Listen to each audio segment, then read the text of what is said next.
Hi friends, welcome to our channel. Rohit Sharma 30 April 1987 నాగ్పూర్లో జన్మించారు. రోహిత్ శర్మకి మనం నిక్నేమ్గా పెట్టుకునింది hit man అని.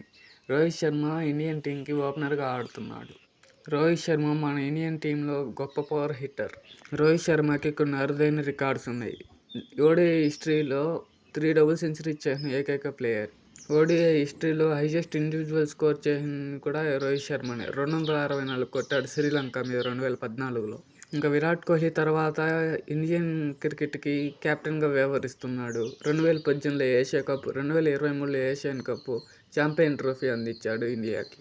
రోహిత్ శర్మ ముంబై ఇండియన్స్కి ఆడుతూ 5 ట్రోఫీస్ అందించాడు ముంబై ఇండియన్స్కి. ఇంకా క్రికెట్ ఫార్మాట్లో తను చేసిన రన్స్ ఏంటంటే, టెస్ట్ ఫార్మాట్లో 67 మ్యాచ్లు ఆడి 4307 రన్స్ కొట్టాడు. ఓడిఐ ఫార్మాట్లో 273 మ్యాచ్లు ఆడి 11,168 రన్స్ కొట్టాడు.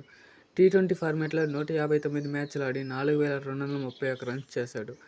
ఐపీఎల్ ఫార్మాట్లో 272 మ్యాచ్లు ఆడి 7,046 రన్స్ చేశాడు. ఎంఎస్ ధోని తర్వాత రోహిత్ శర్మని ఎక్కువ ట్రోఫీస్ తెస్తున్నాడు ఇండియన్ టీంకి. రోహిత్ శర్మకి ఇష్టమైన షాట్ పుల్ షాట్. పుల్ షాట్కి మన ఇండియన్ క్రికెట్లో ఒక సపరేట్ ఫ్యాన్ బేసే ఉందని చెప్పాలి. రోహిత్ శర్మ అలాగే విరాట్ కోహ్లీ బాండింగ్ అయితే దీనికి సపరేట్ ఫ్యాన్ బేస్ ఉంది మన ఇండియన్ క్రికెట్ టీంలో. రోహిత్ శర్మ అలాగే విరాట్ కోహ్లీ బాండింగ్ చూసే ఇంకా 2 కళ్ళు సరిపోవు, అంత బాగుంటారు. రోహిత్ శర్మ ఇంటర్నేషనల్ కెరీర్లో 49 సెంచరీస్ ఉన్నాయి తన పేరు మీద.